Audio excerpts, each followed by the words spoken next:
Okay, before we get into today's video, just have a few quick announcements. One, we did reach 5,000 subs. That sounds crazy to me. And two, I also joined the YouTube Partner Program. And when I started this after I quit my job a little under a month ago, it hasn't even been a month yet. That's crazy to me. Um, I did not think things would be going this well this quickly, and I really appreciate all of your support and that you have been enjoying my content. Um, One more shout out to Creepazoid in the comments for suggesting some noise settings in Audacity, and I actually found some of those similar ones in Streamlabs OBS, so that also helped out with the sound quality. I hope. I'm not too sure. Let me know in the comments as per usual. And one last note, I didn't realize when I recorded this that I was covering the percents. I'll leave them in the description just in case they're important to people who play Min Min or something like that. But yeah, the concept's still the same. But yeah, hope you enjoy.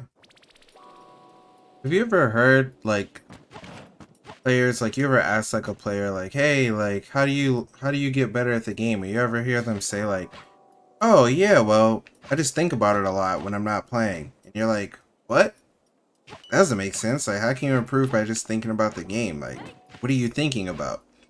Well, I am here to make a video about that. So, uh, this is something that's commonly seen in, like, learning chess. It's like the ability to visualize something, or learning through visualization. And essentially, when they do it in chess, they can remember, like, the first like 5 moves and like look at a position. Or if you've ever watched Queen's Gambit and you saw like Beth looking at the ceiling and seeing like chess pieces moves, and then it resets, and then the chess pieces go to another position and then it resets, like, that's kind of how visualization works. So in Smash, a lot of times players are so like in tune with the game, and like they've played the game so much, and they understand the character and like just the base mechanics of the game and how it works. They can see things without actually playing the game. Tons of situations I'll see people, they'll do something and they don't have the follow-up ready. A lot of people wonder like, oh hey, like, well, how did you know that this was gonna happen? Like if I do down tilt, a lot of min-mins here, they'll do down tilt up smash, but Rob actually has to tech here. So the up smash, if they do the tech, the up smash won't land. And I just know that because I've seen it so much.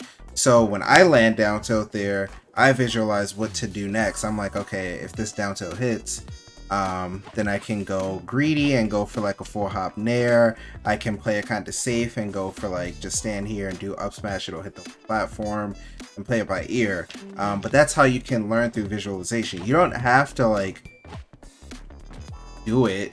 I mean, you should do it later because like that's part of the learning. So in chess, for example, some people can only see, like, when you first start, you can probably only see like the first 3 moves or whatever, right? So in this situation, like, you may not, you will see like, oh, okay, well, they have to tech, but you can't see past that.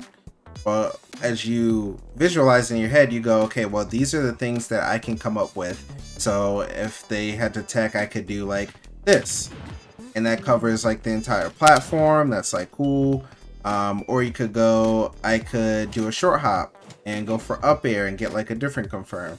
Or I could go for the greedy like double jump through. Both of these are greedy because if they do get up attack, then you make it hit if they time it right.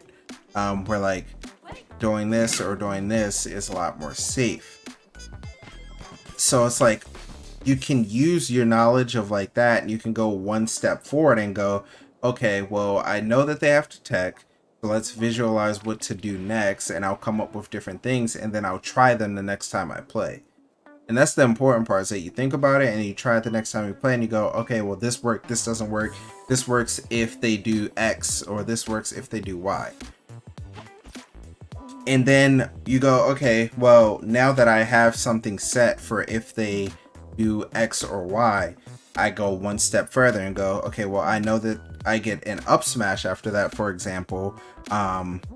So now I know that they either have the choice to just land or they can jump. How can I cover jump? How can I cover jump air dodge? How can I cover if they decide to just do like fade back R.O.B nair here? Do I just stand here and go for the parry? Like that's how you like learn through visualization. You like see a situation and you start, go to the next step, and then you learn, okay, well, these are the options I have from the next step. What do I have on the step after that? And you can get a lot of layers from that, because what if I don't do the up smash? What if I go for the nair? Well, then I know like my nair confirmed. So if I, let's just, for example, I'll try to see if I can do it in my head. If I did down tilt at, I think that was like 17% or something, they'll have to tech on the platform. If I do this megawatt nair unstale full hop, or off of a double jump, does about 15. So I can probably do like jump forward air, or I could do forward tilt. I can probably do forward tilt, jump, forward smash. Like, I'm just gonna play it out in my head and see how it works. But I have to get them to 17. Add 1, 2. Close enough. Okay. So let's say I did this, right? And then they had to tech and I went for this. Then, oh, okay, close enough. I would have to jump. I wasn't sure. But that's like how I think about it. And because I was wrong, now I know in the future, okay, my mind should already be going, okay, the moment that I land this, then I have to jump. Like, so you can just think, okay, I have to jump. Now, things do change with like different DIs and stuff, and that's just part of the learning experience. But that's just like examples of how you can learn through visualization, because things are limited. It's not as limited as like chess, where like things are fixed, but there's only but so many things someone can do, and you can just start to learn by literally thinking about the game. So when you hear people say like, oh, hey, I was just thinking about the game, and that's how I came up with this, or like that's how I practice. I think about the game a lot. Yeah, like that covers jump, and I didn't even know that, but I just had an idea like, oh, what if they jump there? I should do that. And you can measure like the risk reward as well. So like, let's say I did that and then I did that forward smash. Like, what's the worst thing that can happen? I'm not gonna get like gimped or anything. If anything, I'm probably just gonna get hit back on stage. But he's so far away, I would have to get hit by like jump laser or jump gyro. I'm not probably gonna get punished too hard.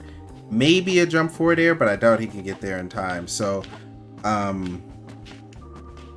those are just things I think about as I'm doing like visualization training, and you can just take it one step at a time and not try to rush like, okay, well, the moment that I land this down tilt, I know their entire stock. Like that's probably not gonna happen, because unless you're playing like, unless you're significantly better than the opponent. Like, again, I can use chess. Grandmasters, if they see like a bad move, sometimes they just know the next like 20 moves. They're like, okay, this game's over. Like, the position's just way too bad for you. So yeah, it was just something that I've been thinking about. A few people have asked me about like how to learn that way, and hopefully it helped. If you have any more questions about it, please let me know in the comments. I will respond to them, and I'll see y'all next time.